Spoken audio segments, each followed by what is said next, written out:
The Vice President is not immune from suit. The Ombudsman also has authority. I would advise Yosek Andres to shut up. Yan po ang nagpapakita na meron pa palang ahensya sa gobyerno na hindi ho madidiktahan nila mga kabalitaan. Nagsalita siya ng gano'n kahit sinabi niyang opinion. Tama. Tama naman yun kasi hindi niya madidirect ang House of Representatives. Hindi niya kami pwedeng Hindi utusan. pwedeng manduhan. Lalagpas na siya doon. But the President is completely in a position to air his opinion. Itong ginagawa niyo is a tempest in a teacup. Wala kang kakwenta-kwenta itong pinaggagawa ninyo. Sana marinig ng mga kasama ko yan. So habang hindi siya nai-impeach, hindi mo siya pwedeng sampahan ng kahit anong klaseng... kasi anong direction mo pag sinampahan mo? Dadagan, Balita News Update. At sa amin, nakapag-harvest na kami. Kakatanim lang eh. So, hindi, buti na lang yung timing, hindi yung bago aanin, nakapag-anin na tayo. So, kung yung season na susunod... 5,000 pesos.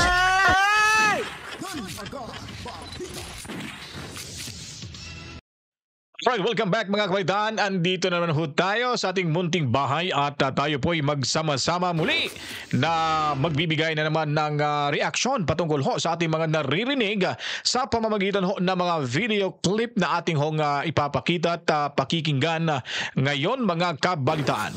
Sa mga nakikinig na nanunood na hindi pa po nakapag-subscribe, huwag niyo pong kalimutan mag-subscribe na agad para lagi ho tayong lahat updated sa mga kaganapan sa ating lipunan.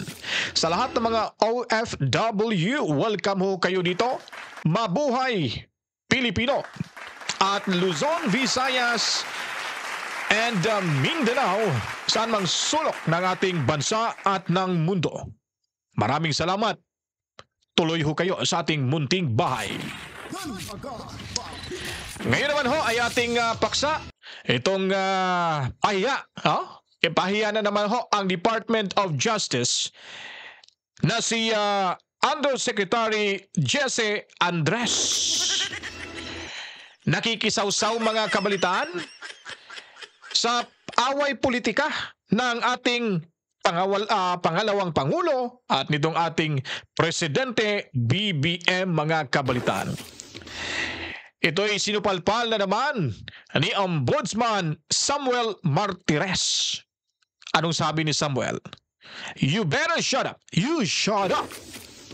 Nakakahiya ho. Hindi alam ang mga pinaggagawa ng mga kukhang ito mga kabalitaan. Kaya wala hong patutunguhan ang administrasyong ito dahil ang dami hong mga kaalyado ng ating Pangulo na may mga saltik ho sa kanilang pag-iisip mga kabalitaan. Gaya na lang hong sumisigaw na yan mga kabalitaan. Mas pipiliin ko pang magtanim ng palay kaysa sa magsigaw-sigawan dyan. Kaysa sa magsisigaw ho dyan na hindi mo alam kung ano ang hinahanap. Hindi mo alam kung anong rason nagsisigaw. Ang ating Speaker of the House, Martin Romualdez. Ito ho. Pakinggan muna natin na si PBM ay nagtatanim. At sa amin, nakapag-harvest na kami. Kakatanim lang eh. So, hindi, buti na lang yung timing, hindi yung bago aanin, nakapag-anin na tayo. So, kung yung season na susunod. Sabi ko sa inyo eh.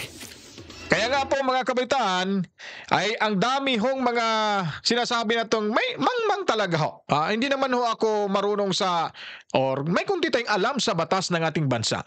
Pero hindi ho natin ipapakita, ipapamumukha sa taong bayan yung ating kamangmangan mga kabalitaan.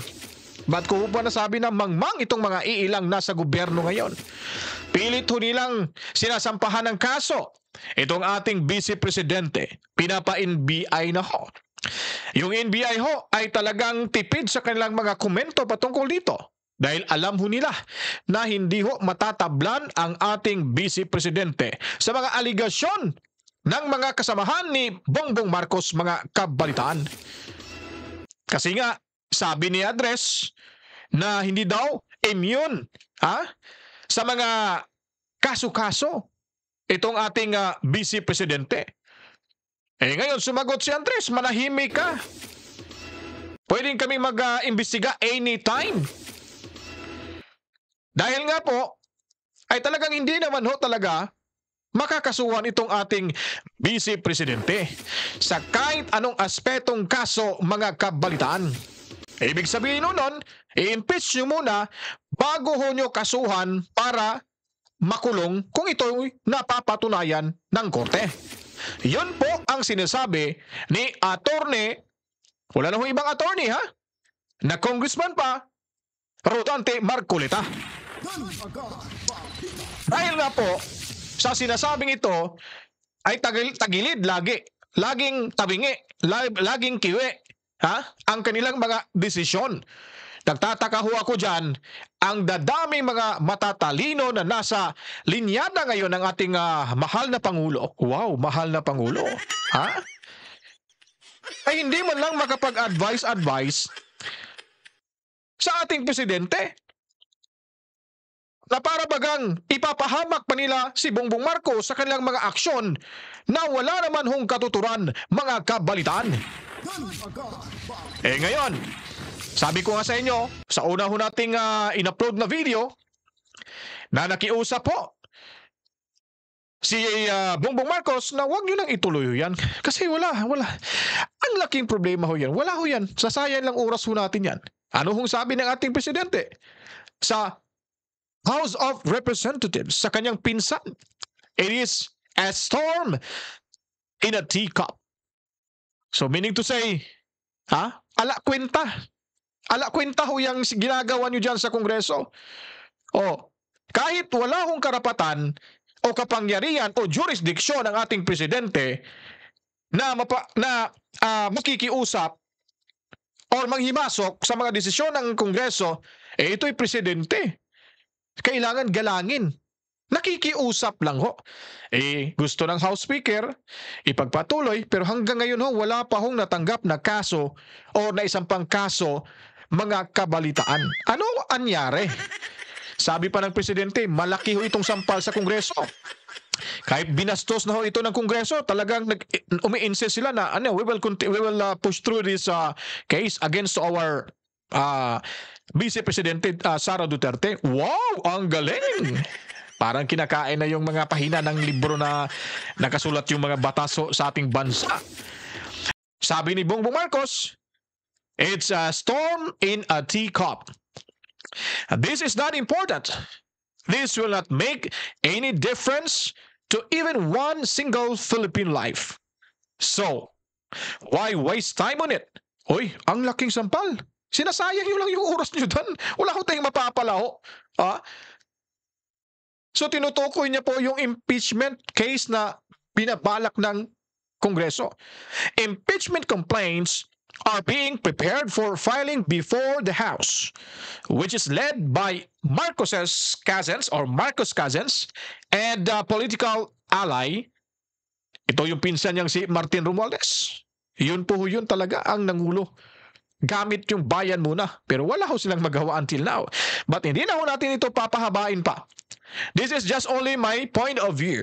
My own explanation and understanding with regard po sa mga pangyayaring ito, mga kabalitaan. Paano? Sino? Mangangampanya yung di ba? Totoo po.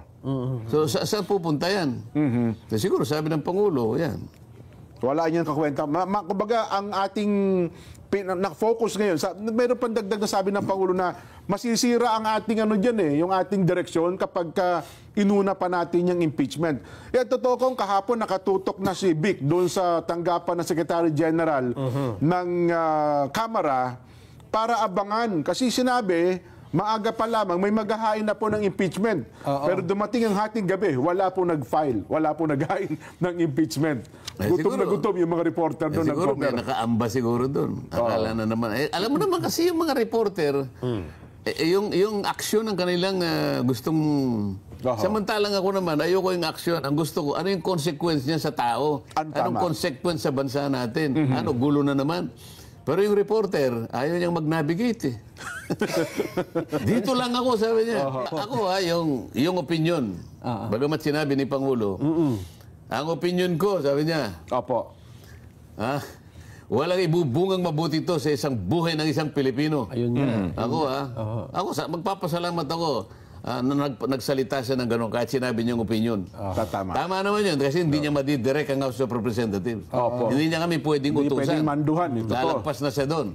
But the President is completely in a position to air his opinion. Opo. Lalo na kung nakikita niya na, teka muna, ang imbestigan nyo na lang kung saan napunta yung pera ng mga flood control. Mabuti nga, hindi pa niya sinabi yun eh. Inaasahan ko nga, sabihin niya yun eh. Ganun ba? Kayong mga Quadcom, ba't hindi nyo unahin kung saan napunta yung mga pera na ginamit nyo sa flood control? Pwede niyo sabihin yun. Pwede naman sana. Oo.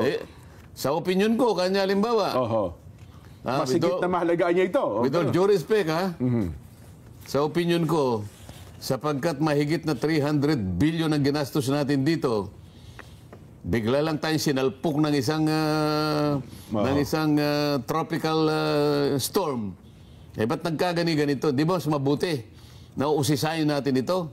O halimbawa sinabi niya, binanggit niya, itong ginagawa nyo is a tempest in a teacup. Wala kang kakwenta-kwenta itong pinaggagawa ninyo. Sana marinig ng mga kasama ko yan. Pero hindi niya sa akin sinabi yun, Jen, ha? Mukhang hindi. Mukhang sinabi niya doon sa mga nanggugulo sa akin. Mukhang ano naman ko, mukhang napakinggan. Strong message ng Pangulo. Hanggang ngayon ko, mukhang wala po naghain ng impeachment complaint sa pangalawang Pangulo. Ano ha? Tempest in a teacup nga dyan eh. Pag hindi nila naintindihan yon, problema na nila yun. Ayan. Baka maghanap ng teacup.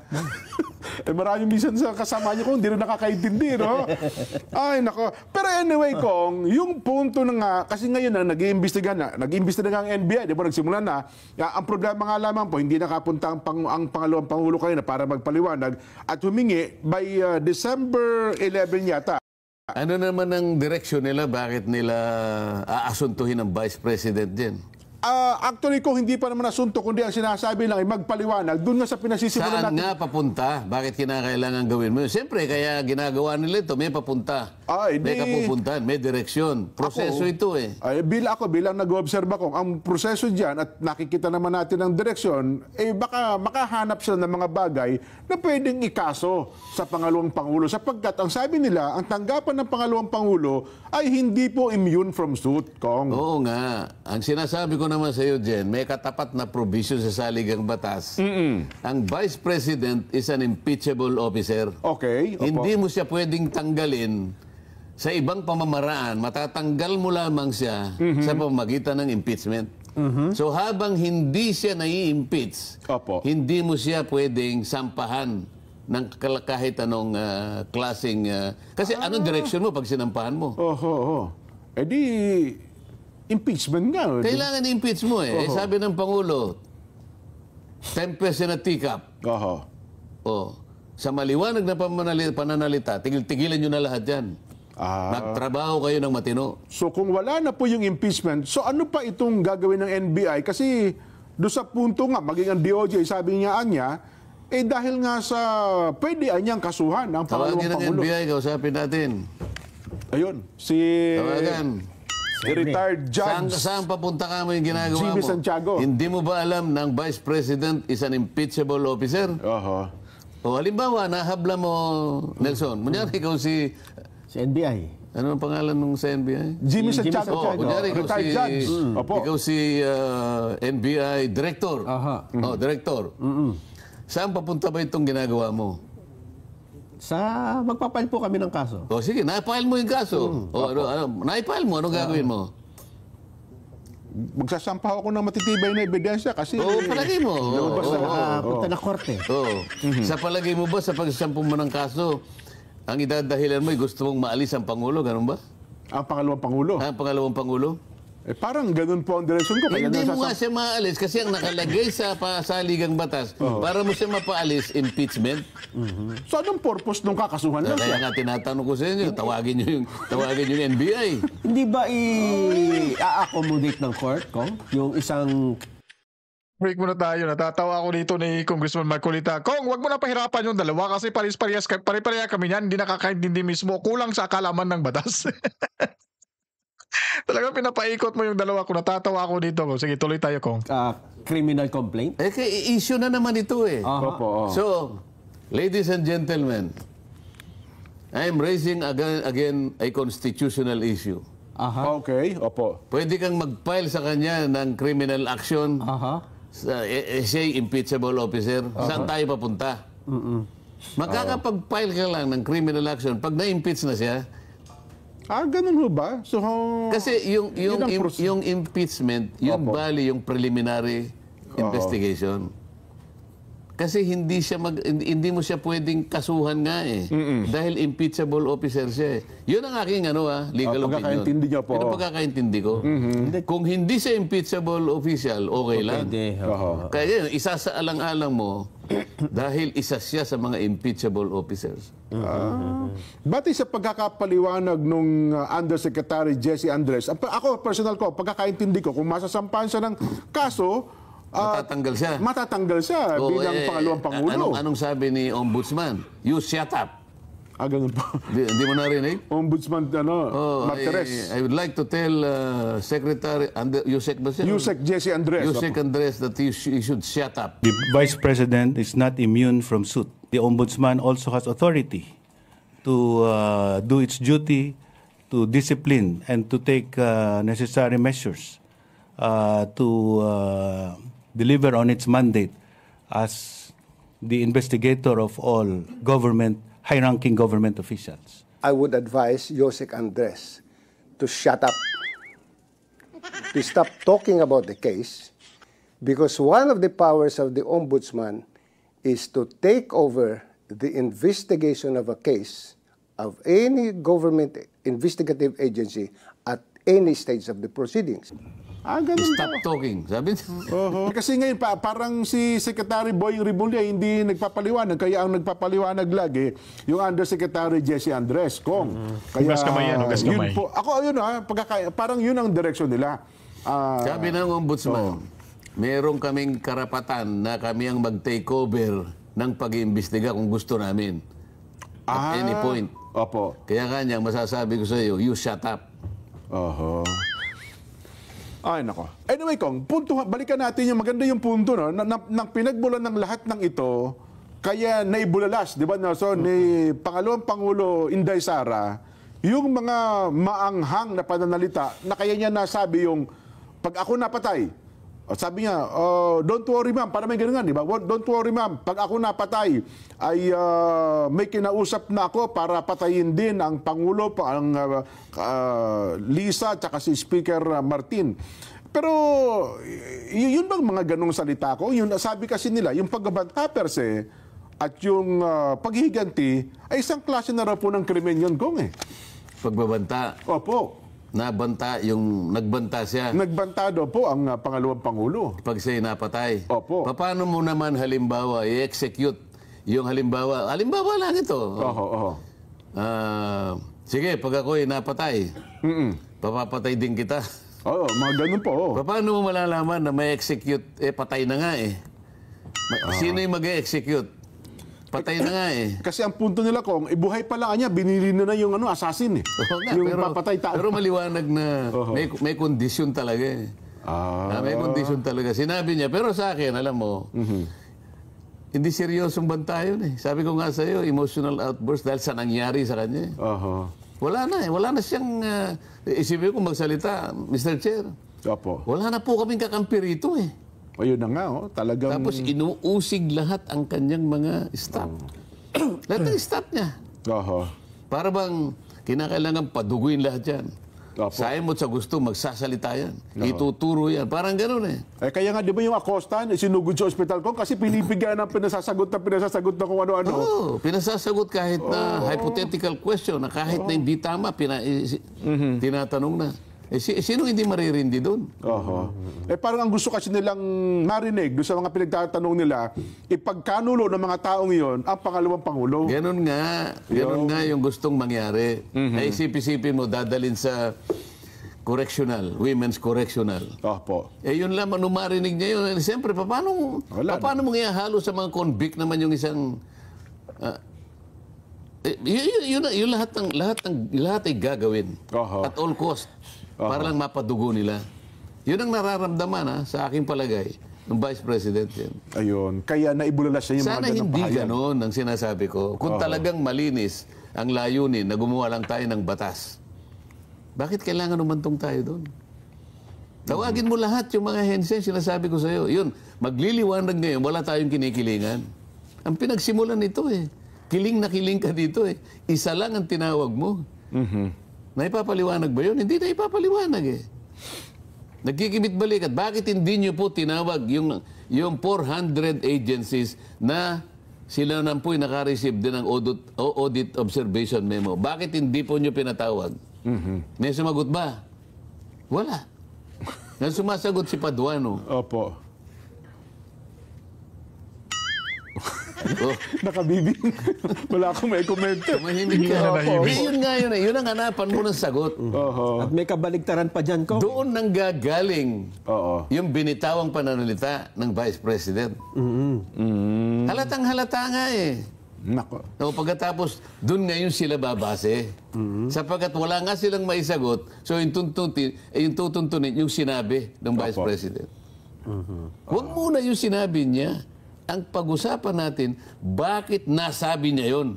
Doon muna tayo. Mahalaga ba yun, Kong? Mahalaga yun. Sa para lang makwalify mo, ba't napilitan niyang sabihin yun? Doon lilitaw. Doon lilitaw. Dahil wala na siyang masabi. Kaya kahit ano sasabihin niya. Kahit pa sa not necessarily nananakot siya. Not necessarily papatay siya. Di ba? Kahit ba sa mga pagdinig ko sa mga korte, sabihin, nakagawa ka ng krimen, tatanungin ba, paano ba, ba't ba nagawa yung krimen? Talagang doon ay sinusuyod talaga. Kaya nga yung judge talagang nakikinig mabuti. Nakikita mo yung dalawang nagpapaligsahan, nakikinig siyang mabuti. Yung meron depensa siyang at saka yung minutan niya. prosecution. Kaya naka-record yan. Babasahin niya lahat yan, kaya may transcript. Aaralin niya yan. Ayun po mga kabataan, so naipaliwanag na ng husto ni Attorney Congressman Marcoleta o Rodante Marcoleta. Kaya yung mga nagpabida-bida dyan sa Malacanang, ay mahiya naman ho kayo. Parang pinapahiya nyo na yung presidente. Baka sasabihin ng karamihan na wala hong pakialam yung presidente sa inyo. Kahit ano pang gagawin nyo dyan, kahit magserko balintong pa kayo dyan, hindi nangingialam yung presidente ho natin sa inyo. Kaya pag may sinasabi ho kayo patungkol sa ganitong usapin, ikukonsulta mo muna sa sino mang mapagkakatiwalaan dyan sa Malacanang. Hindi nang basta-basta na lang na bitaw na lang ng salita, akusasyon, parang hinusgahan mo na yung tao. Hindi nyo ba napapansin itong si retired Judge Jaime or si Santiago? Talagang talagang yung salita niya talagang parang tipid na tipid, ayaw niyang magbanggit o ayaw niyang magsalita na kung ano-ano, baka kasi ma-misconstrued ho ng mga reporters at maiba yung kahulugan ng kanyang mga sinasabi. Kaya kayo dyan sa Malacanang, huwag kayong pabida-bida. Kasi nga, nakakaya ho. Ombudsman na ho na nagsabi sa inyo, Department of Justice, sa pamamagitan ni Undersecretary Jesse Andres, na putak ng putak. Tingnan mo tuloy, napahiya ka sa ombudsman. O ano ombudsman ay nagsabi? Kaya salute sa ating ombudsman na si Samuel Martires. Palakpakan ho natin yung ating ombudsman, mga kabalitaan. Yan po ang nagpapatunay na hindi ho sila masisilawan sa kumikinang na puting sobre. Yan po ang nagpapakita na meron pa palang ahensya sa gobyerno na hindi ho madidiktahan nila, mga kabalitaan. So karamihan na kasi sa mga departamento, sa Kongreso, ngayon ay talagang madidiktahan ho, mga kabalitaan. Kaya yung iba diyang mga kongresistang kaalyado ng mga Duterte, tahimik lang ho, tameme lang ho sila dyan. Kasi ayaw din nilang mapasama sa ganitong problema ngayon sa politika ng ating bansa. Kaya Yung mga nagnanais na sasampahan ng kaso yung ating Vice Presidente, maghulos dili kayo. Huwag nyo nang gagawin kasi wala hong patutunguhan ho yan. I-impeach nyo muna itong ating Vice Presidente kasi ayon pa nga ni Marcoleta na si Presidente, Vice Presidente, maaari lamang masampahan ng kaso kung ito ay matanggal na bilang Presidente dahil impeachable officer ho itong ating Vice Presidente. Kahit hindi pa ho yan na, kasi ang presidente natin may immunity hindi pwedeng makasuhan yan. Dito, yung ating vice presidente ay walang immunity ho. Na, kumbaga, anytime pwede ho yung gagawa ng hakbang. Like, i-impeach ho nila, pwede ho yun. Pero, pag sinasabi ho sa Malacanang, ayon pa ni Andres na wala dang immune from suit mga kabalitaan, gawin nyo na. Ngayon, ano nangyari? Nakahanap ng katapat sa ombudsman mga kabalitaan. Yun po yung kasing nagmamarunong ba na akala mo talagang marunong talaga sa batas mga kabalitaan. Kaya ngayon ho, kung nagustuhan nyo po itong video presentation natin, matsalam sa inyo. Follow, like and comment ho kayo. And then mag-subscribe para lagi ho tayong updated sa mga kaganapan sa ating lipunan. Maraming salamat ho sa inyong panunood. At hanggang dito na lang muna. At kita-kits na rin ho tayo sa susunod pang mga video i-upload natin dito sa ating munting bahay, ang Danagan Balita Reaction Video News Update. At sa muli, ako'y magpapaalam na. Matsalam ho again sa inyo. To God be the glory. Mamwa, chip, chip. Peace out.